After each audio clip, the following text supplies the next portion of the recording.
Marge. Got it. Good evening, everybody. No, this isn't Tuesday night. It's Wednesday night. All the drama. Exactly. All the drama. Oh my I'm God. glad to see you're still here after the rapture, Sonia. Yes, I am here after the rapture. Yeah, I don't know what happened. I stayed at work a little late that day, so yeah. Hey, It's okay Kristen. though. Okay. If you right. you too missed the rapture, please come join us. We can still talk college football. Yes. Post rapture. Join us. Oh my gosh. We're in trouble. That's the fun part of Welcome, everybody. This is the Archer Football College podcast. Last night we had the NFL podcast. Now we're talking some college tonight. You've got myself, Sonia, at Mom23RN on Twitter. I think at Sonia KG on the old blue sky. You got my girl Kate over here. Hi. Cleveland Kate on the ones and twos on Twitter. And I think, see, look, everybody missed the rapture. All the best people did. Yes. All the best people did. If you're watching us on the Twitter or Facebook, please come on over to the YouTube. You can participate in our comment section and chat with some of the folks that are here already. As you saw, Sonia put a couple comments on the screen. Sometimes we get some really good questions. We like to put those on here. So feel free to join us over on the YouTube. On the YouTubes, because we love to have your questions. We love to answer your questions. We love any types of questions, okay? Silly questions, good questions. It does not matter. We want your questions. Anyways, so tonight we're talking college football. It's been actually kind of a fun few weeks. Kate's Buckeyes just got off of a bye last week.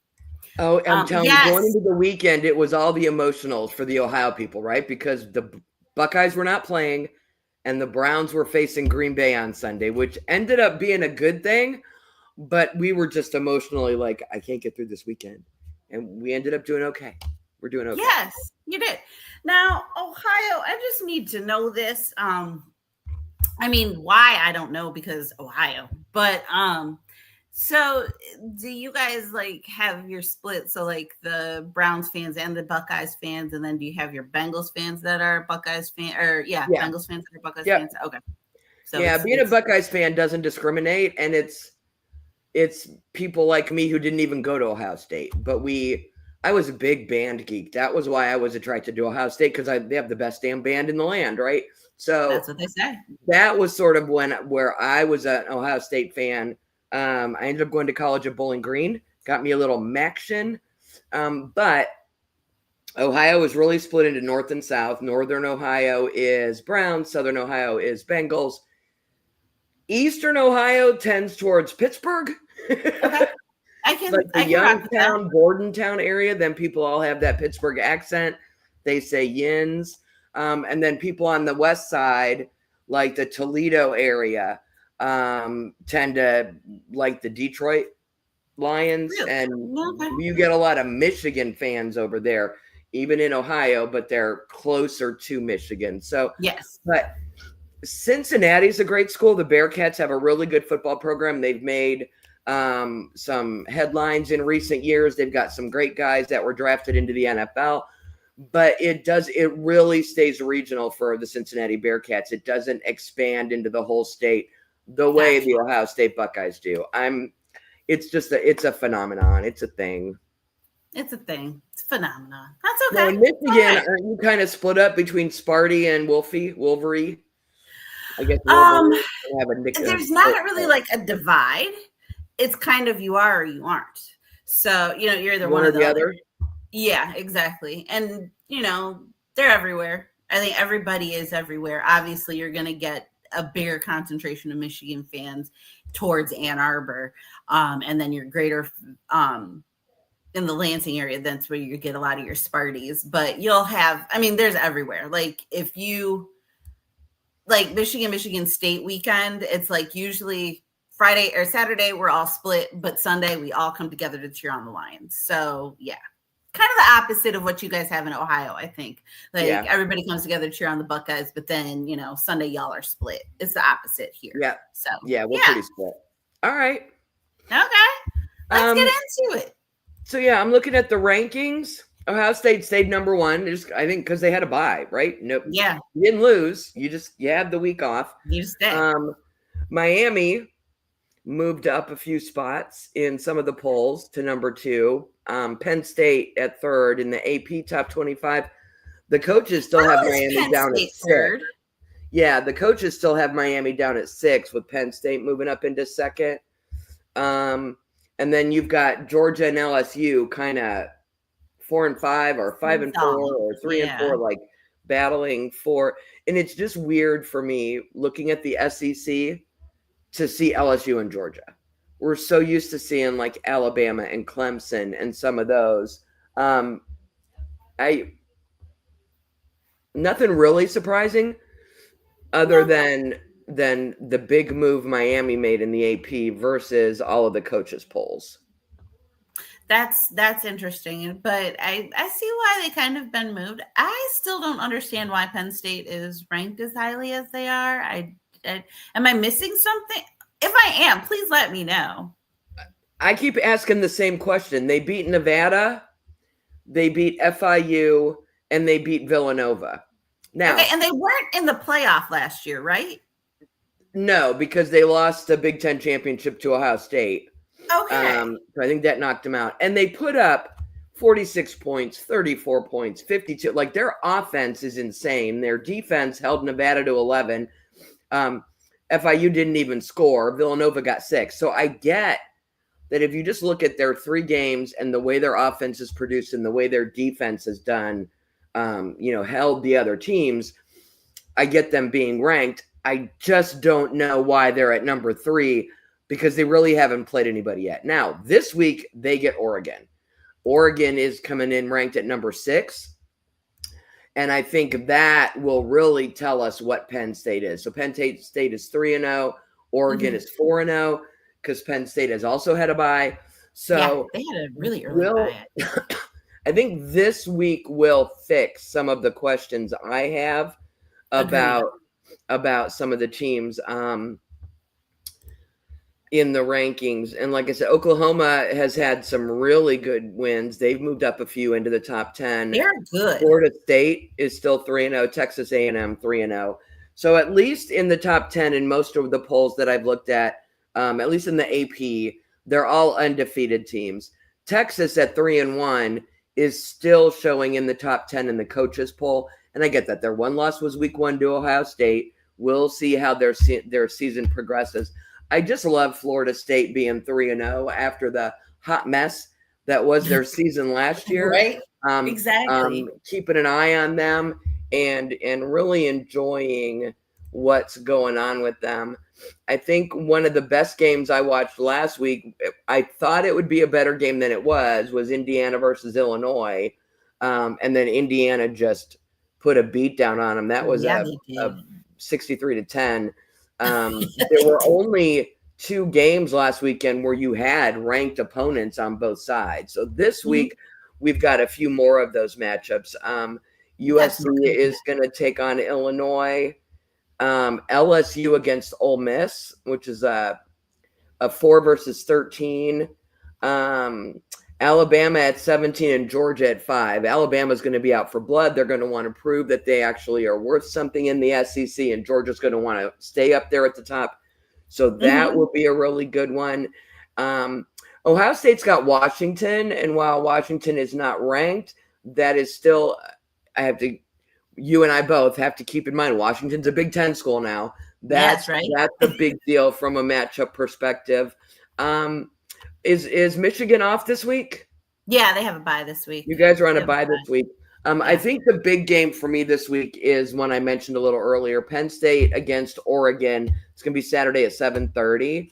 So you've got the Alabama-Georgia game at 7:30 Eastern and Oregon-Penn State. So depending on where you live and which game you get, there are going to be 2 really stellar games on Saturday night. And somebody's going to prove that they're worth where they're ranked, and somebody's going to drop considerably. Agreed. So, agreed. that we have some good matchups coming up this week. Great ones. I think since Michigan is on that bye, I think, Georgia, Alabama will be a very good one. I'll be really just interested in the outcome of Penn State, Oregon. I don't know if I'll watch it, but I will definitely be into the outcome just because I want to see if Penn State is who they say they are, then they'll win, right? And if Oregon is who we think they should be in the Big Ten, then again, they should probably win too. Yeah. Chris, thank you. I was just about to get to Kristen's comment. Go ahead, read it. Okay, let's see. I watched my two favorite teams play: University of Washington and Terps. The Terps, University of Maryland, and they play the Terps. Do the Terps play the Buckeyes? Usually, they do. They do. Isn't it not until later? Yeah, I'm looking to see where it's at on the schedule. Okay. Bam. Where's my schedule? Oh, of course I can't find my schedule. I have way too many windows open on my laptop. Lesson learned. We have them. Oh, actually, we don't have them. You don't have them this year. We don't have them this year. We had them last year. We don't have them this year. So the Buckeyes have Washington this week at Washington. Yep. Then they host Minnesota. Then they travel to Illinois, travel to Wisconsin, host Penn State. That could determine the Big Ten. That game right there. Then at Purdue, then they host UCLA, Rutgers, and then of course at Michigan, November 29th. So they do not have the Terrapins this year, which is I think good. We get Rutgers. So. Both those teams play you hard, though. I think Maryland has played y'all harder, though. They do. Purdue always plays us hard as well. A lot of people are like, Purdue's not great, and they've actually been better the last couple years. But you guys deal with the same thing in Michigan that we deal with. We get everyone's Super Bowl. We get everyone's A game. We get, the spotlights on us, and they want to know how we're all doing. They measure against us. They get a lot of camera time and film time when they play us. So we get everybody's A game. They mark us on their calendar at the beginning of the year because they want to, especially now that we're national champions. You guys had that last year. Everybody was gunning for you. Goodbye to my grandchildren. My grandchildren. My grandson. Say hello. Hi. That's hey, Gabriel. Buddy. Oh my gosh, you're so big. Sick of these children growing up. I know. My baby's 14. I can't even, Sonia. Where's my Miguel? Where's Miguel, my little football player? That's right. It's family time here at the. It's always family time at our turf. Hey, Miguel, buddy. He's got his gear. I finally got one. After raising 4 daughters, I got 3 grandsons and 1 granddaughter. My youngest one, Miguel, is 11. Wait, he's 7? Okay, you're 7. He's 11. He'll be 12. He'll be 12 in January. He's playing football, and I'm trying so hard not to go to. I don't go to his practices. I went to one game, and I almost lost my shrimp. It's 5th and 6th grade football, right? They're playing tackle, full pads. We're going to digress off the college game for a minute.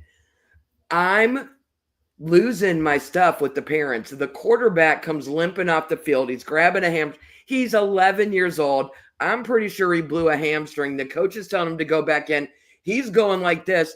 I'm looking around the crowd for his mother, and nobody's stepping up. And I'm like, hello, whose kid is that? And some woman looks over at me, and she points to herself, and I'm like, your kid's hurt. She's like, he'll be all right. And I'm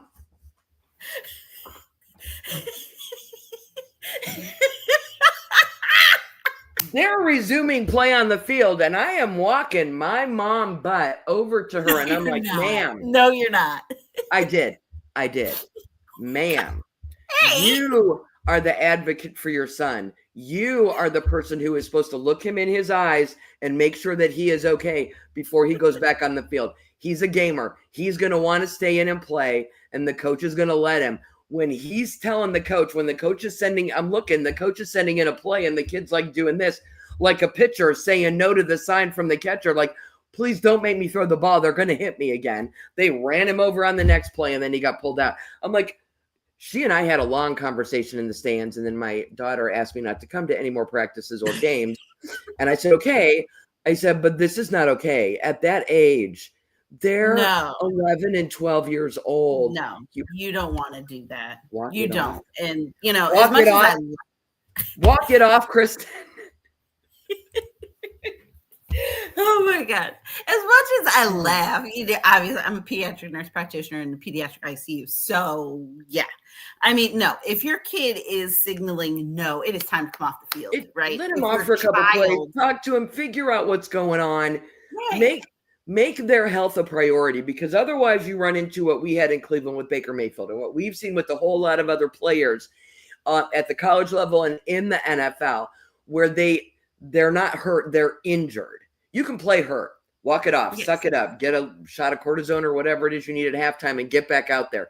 When you're injured, you're not only risking further and permanent damage to yourself, you're also hurting your team. And you can't trust an 11 or 12-year-old to say, listen, I don't think I should go back in. And she's like, Mom, you can't do that. I'm like, no, you're right. I can't go to any more of his games this year because I will lose my mind. But I've also been very clear about this. My grandson, if he wants to play football, will go to Ohio State University. And I don't care if Michigan offers him a scholarship. I will pay his tuition. He will go as a walk-on, and he will be the water boy for the Buckeyes before he will be starting anything at Michigan, because I'm raising my boys right. No SEC schools, no nothing. Ohio State or you don't play football. Them's the rules. That's all I'm saying. We have digressed. We have so digressed. I'm sorry. The boys have to. No, it's okay. It's fine. We have to ask how Lisa does it too, because her grandson plays football too. So we have to talk. We have to talk one day about that to see if y'all. I knew, Kristen. I know you were just kidding. She's like, I kid. These parents are nuts. Good thing you were there. First of all, she couldn't believe I said something to her. I'm like, you don't know me, but you will. I said, if you want, you can take a picture of me with my grandson, Miguel, right now, because I'll be using the one that I took earlier today at his Pro Football Hall of Fame induction ceremony when I go out there in my wheelchair to introduce him, because I got plans. It's so good I had girls, Sonia. You and I both had girls. It is so good that I had girls, because I would have been that mom. I would have been that mom if I had a boy. But I'm mellower now than I was when my kids were little and playing sports. They would let me, I'd take them to practice and I would sit in a chair way off to the side. They all played soccer and t-ball and then softball and stuff. And I would sit all by myself in my lawn chair with a book. Because, it was the 90s and the 2000s and we didn't have all the things on our phone that we have now.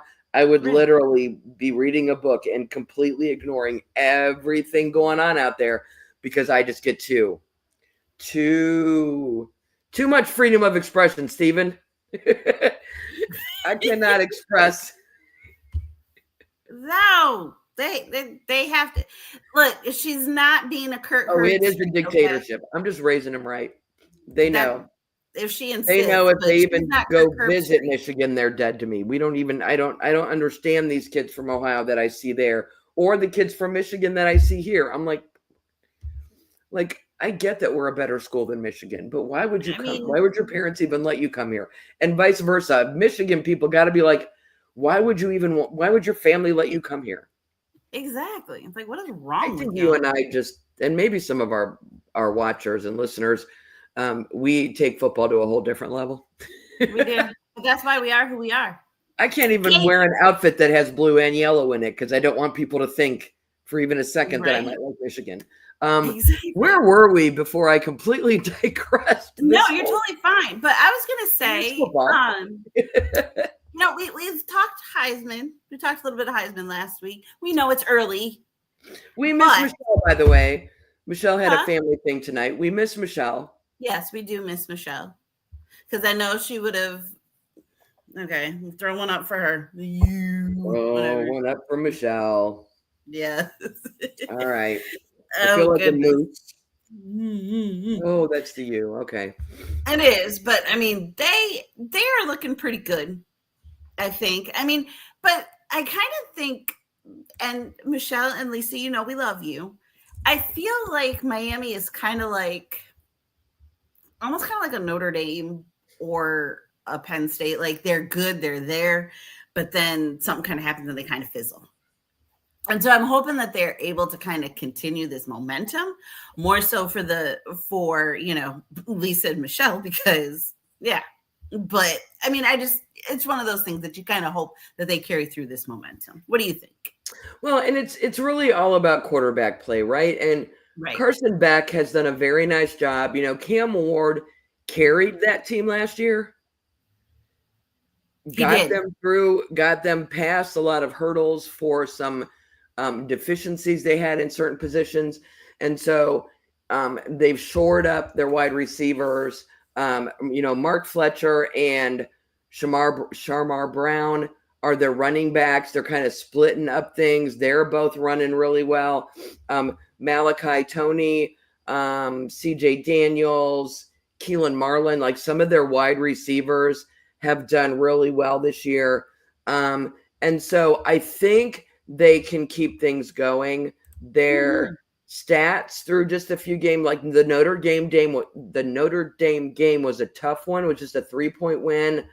And then they had a couple, I don't want to say easy games. I never want to disrespect anyone. These games are difficult for a reason, but you had Bethune-Cookman, you had South Florida, who was ranked at 18 at the time that they played them, and then Florida, and they took care of business. So this week they are off, and then they have Florida State, who's ranked 8. So that's going to be a little bit of a thing for them. And then they don't have anybody else that's ranked on their schedule. Right, so exactly. Part of their challenge is going to be, do the voters the quality of the wins that they have on the way out? You almost, if you're a Miami Hurricanes fan, you need to look at who they're playing. You need to hope these teams win out. You need to hope that when they play Florida, that they beat Florida State, but then that ends up being the only loss Florida State has for the year, right? Because you want at the end of the year, when they're doing the final rankings, to look like your opponents were a lot better, that you weren't just beating these easy schools. Now, if we were looking at the old system where only 4 teams get in, I don't know that they could get in. I don't know that they could get up to top 4 looking at their schedule. But we get what? 20, 30 teams, 12 teams, 8 teams. We get a ton of teams now. So I think as long as they stay in the top 10 and just keep winning, then we'll see them in the playoff. And then, as we all know, no matter what sport you're talking about, it's a whole different world in the playoffs. It's a whole different world. So they just need to keep winning so that they can get to the playoffs, and then they'll have some tough competition. It'll be I'd love to get Lisa and Michelle, if we maybe get Lisa to come on next week and really talk about Miami and what they think is going to happen if they do go undefeated and they get into that playoff situation. How are they going to stack up against some of these teams like Ohio State and Oregon and Penn State from the Big Ten, or Georgia and LSU, that are playing tougher competition every week? Are they going to be able to hold their own, or are they just going to look good because their schedule's really not that difficult?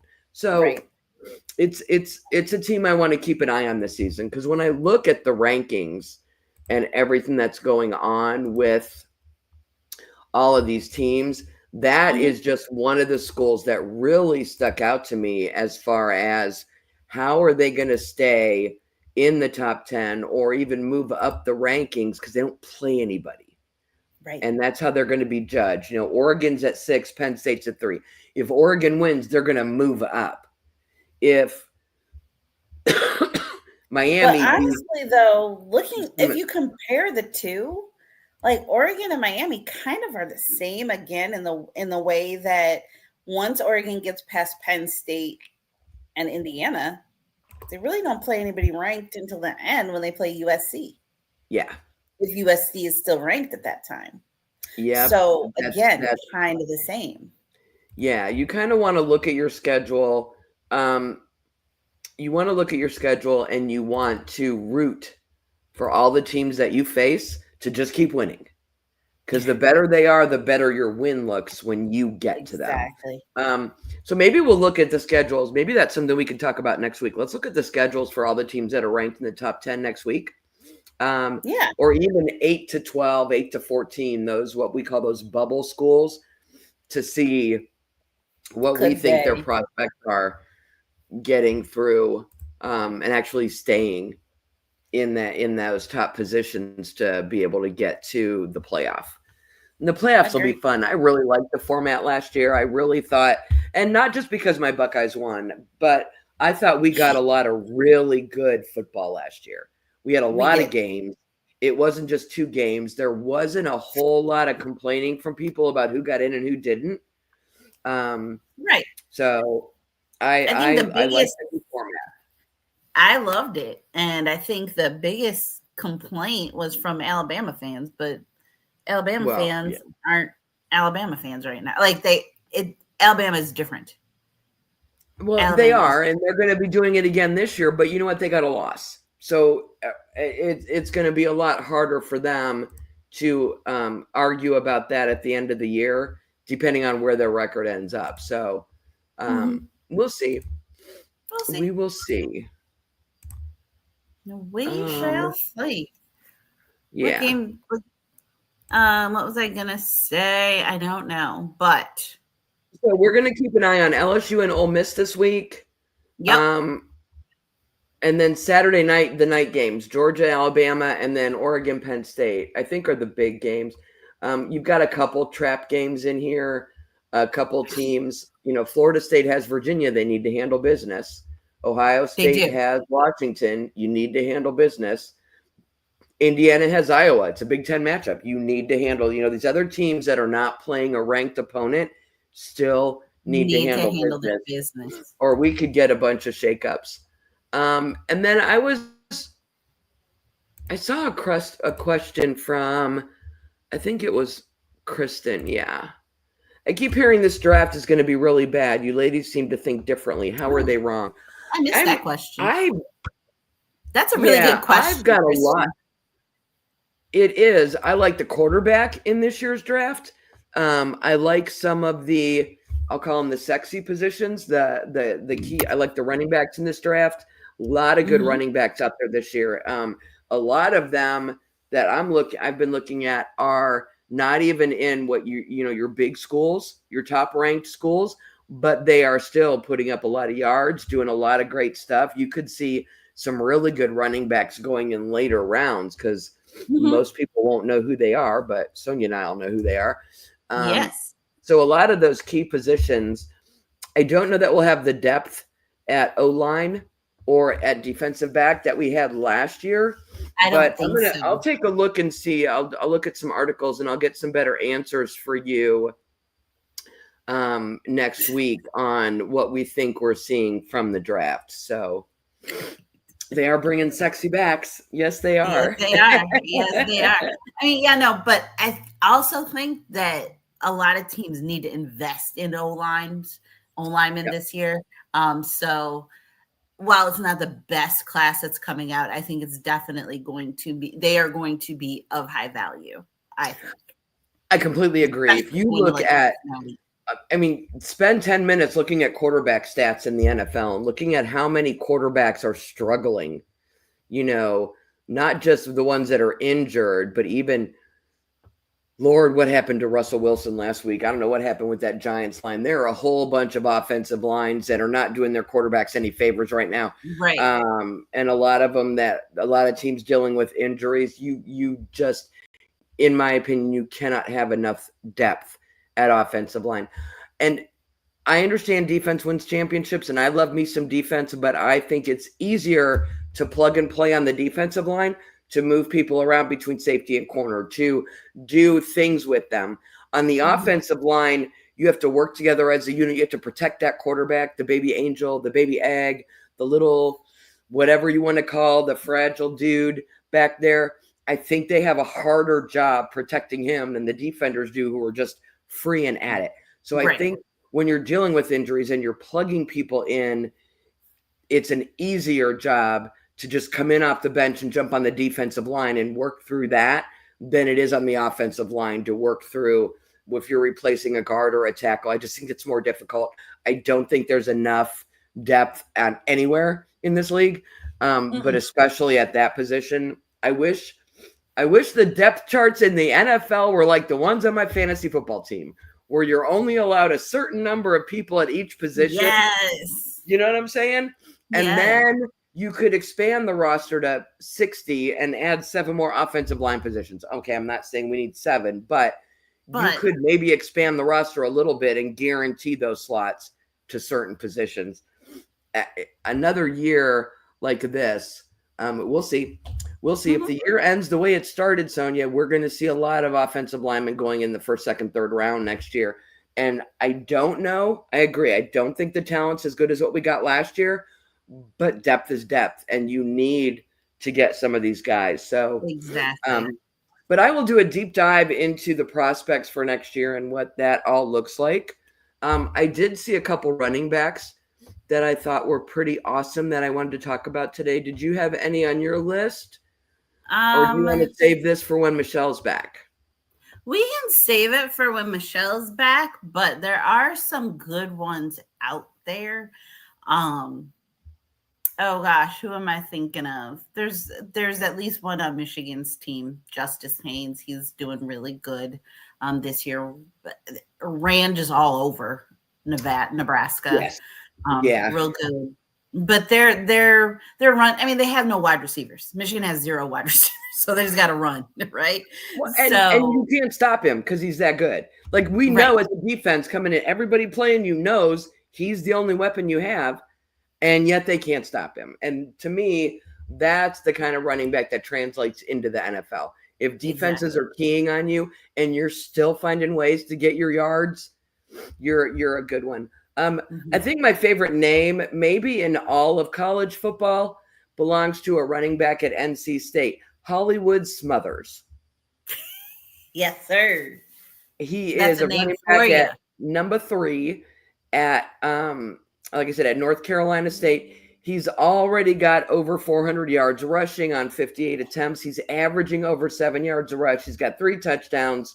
They're 3-1. I'm going to be keeping an eye on them for the rest of the season. Just because I saw that name when I was running through some stats, and I'm like, all right, I need to know more about a guy named Hollywood Smothers. Hollywood Smothers. Hollywood Smothers. And then I was going to say the University of Texas at San Antonio has a running back who I think has the highest total stats in the entire NCAA. And I get that it's University of Texas at San Antonio, and you're going to tell me they don't play nobody and all of that stuff. He's got over 600 yards. He's averaging 9 yards a carry, and he's got 7 touchdowns. And that team is 2-2. 2-2.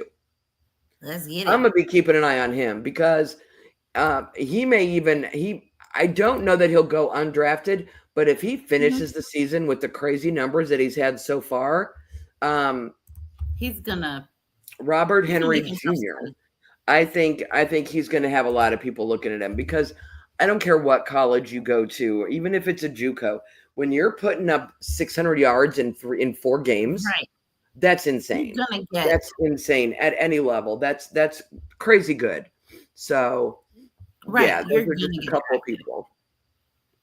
You're going to get drafted. And we can't forget about Notre Dame running back Jeremiah Love. Did I say his name right? Did I remember that? Yes. I'm trying to find his stats. Yeah, Jeremiah Love. All you need is career stuff. He should go to Green Bay just because.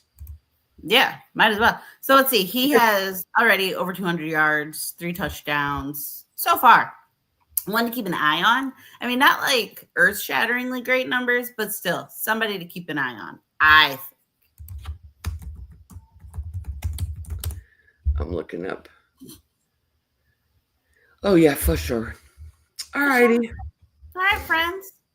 Well, we will see you next week. Same bat time, same bat place. Michelle should be here. And I'm sure you and I'm going to tweet during the game Saturday night, I think, a little bit on the Art Football Twitter. I'll tweet a little bit about what's going on with Oregon and Penn State if you want to maybe, if you're going to end up watching that Georgia Alabama game. Yeah, sure. Would love to. Out there.